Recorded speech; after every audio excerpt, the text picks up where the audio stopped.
கிறிஸ்துவில் பிரியமானவர்களே, இயேசு கிறிஸ்துவின் நாமத்திலே நான் உங்களை வாழ்த்துகிறேன். இன்றைக்கு கர்த்தர் நமக்கு கொடுக்கிற வார்த்தை நீதிமொழிகள் 13ஆம் அதிகாரம் 10வது வசனம்.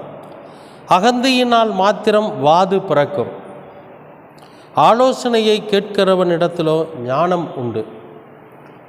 அகந்தை, அதாவது ஒரு மனுஷனுக்கு அகந்தை, ஆணவம், அகம்பாவம் இருக்குன்னா அந்த இடத்துல வாதம் பிறக்கும்.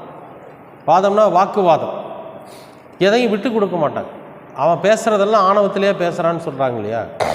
சரி விடுப்பா, அவன் ரொம்ப ஆணவத்தில் பேசுகிறான், அவங்ககிட்ட போய் நீ ஏன் தர்க்கம் பண்ணிகிட்ருக்கிற? அவன் தர்க்கங்களையும் வாக்குவாதங்களையும் பற்றி நோய் கொண்டவனாக இருக்கிறான், அதனால் அவங்ககிட்ட நீங்கள் அதிகமாக பேசாதீங்க அப்படின்னு சொல்லி நமக்கு நாமே நம்முடைய மனசாட்சி நமக்கு சொல்லும். அப்படி இல்லைனாக்கா நம்மை சுற்றி இருக்கிறவங்க நமக்கு சொல்லுவாங்க. ஏன்னா நம்ம எதிர்கொண்டு பேசுகிறவன் எப்படி பேசுகிறான் அப்படிங்கிறத நம்ம ஒரு ஆராய்ஞ்சு அவங்ககிட்ட பேசணும். அவன் ரொம்ப திமிராக பேசுகிறான் அப்படிங்கிறப்ப நம்ம அவனை விட்டு விலகி போகிறது நல்லது. வாதம் ஏற்படும். கடைசியில் இந்த வாக்குவாதம் நான் தான் பெரியவன், நீ தான் பெரியவங்கிற அந்த நிலைமைக்கு கொண்டு வரும். அப்புறம் பிரச்சனை வரும், சண்டைகள் வரும், அது வேறு விதமாக கொண்டு போய் விட்டுரும். ஆனால் அடுத்த ஒரு வார்த்தை சொல்கிறார் பாருங்க, ஆலோசனையை கேட்கிறவனிடத்திலே ஞானம் உண்டு. ஆலோசனையை கேட்கணும்.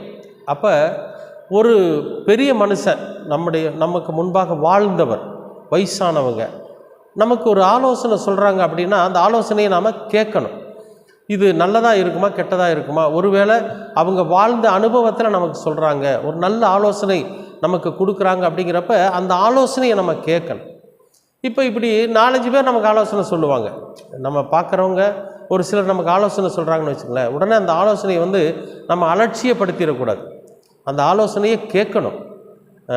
இதையெல்லாம் விட வேதம் நமக்கு நல்ல ஆலோசனை வழங்குறதாக இருக்கும். கர்த்தருடைய பரிசுத்த வேதம் நமக்கு நல்ல ஆலோசனையை கொடுக்கக்கூடியதாக இருக்கும் எப்பொழுதுமே. அப்போ அதிகாலையில் எந்திரிச்சு நாம் கடவுளை வணங்குறப்போ, கடவுளை இன்றைய நாளுக்காக என்னுடைய வாழ்க்கைக்கான ஒரு நல்ல ஆலோசனையை நீங்கள் கொடுங்க அப்படின்னு சொல்லி கர்த்தரிடத்தில் கேட்குறப்போ இந்த வசனங்கள் நமக்கு நல்ல ஆலோசனையை கொடுக்கறதுக்கு காத்திருக்கு. ஏன்னா இதில் பொய் இருக்காது. எப்படி வயசானவங்க, வாழ்ந்தவங்க, ஒரு அனுபவம் மிக்கவங்க அவங்களுடைய வாழ்க்கையில் எப்படிப்பட்ட அனுபவத்தை நமக்கு நல்ல ஆலோசனையாக வழங்குவார்களோ அதுபோல் இந்த வேதமும் நமக்கு நல்ல ஆலோசனையை நமக்கு கொடுக்கறதுக்காக கர்த்தர் இதை நம்ம கரத்தில் கொடுத்துருக்கிறார். அதிகாலையில் எந்திரிச்சு நம்ம ஒரு நிமிஷம் கர்த்தரோட சமூகத்தில் நம்ம உட்கார்ந்த இடத்துலையே, அதாவது நம்ம படுக்கையை விட்டு எழுந்துருக்கிறோம், எந்திரிச்சுன்னா அந்த படுக்கையை விட்டு எந்திரிச்சு போயிட்டு அப்படியெல்லாம் இல்லாமல் படுக்கையில் உட்கார்ந்த மாதிரிக்கே நீங்கள் உட்கார்ந்து ஒரு ஜெபம் பண்ணி பாருங்கள்.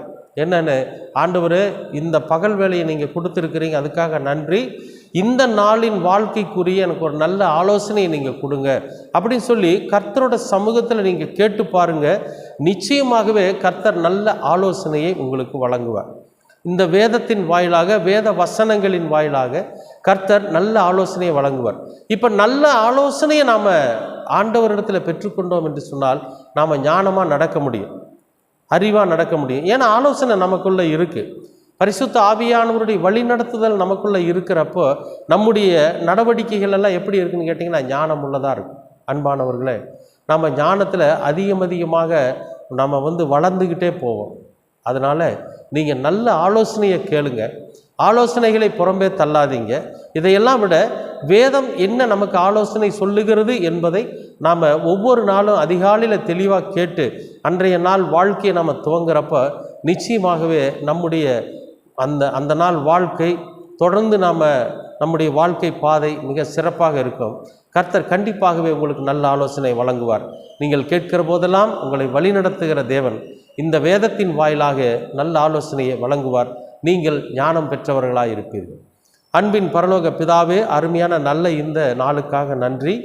நாங்கள் உம்மிடத்திலே நல்ல ஆலோசனையை பெற்றுக்கொண்டு வாழ்ந்து இந்த உலகத்தில் அனுபவமிக்க பெரியவர்களிடத்தில் நல்ல ஆலோசனையை பெற்றுக்கொண்டு நாங்கள் எங்களுடைய ஞானத்தில் விருத்தி அடைந்து நாங்கள் இந்த உலகத்தில் ஞானம் உள்ளவர்களாய் வாழ நீர் எங்களுக்கு கிருபை பாராட்டுங்க.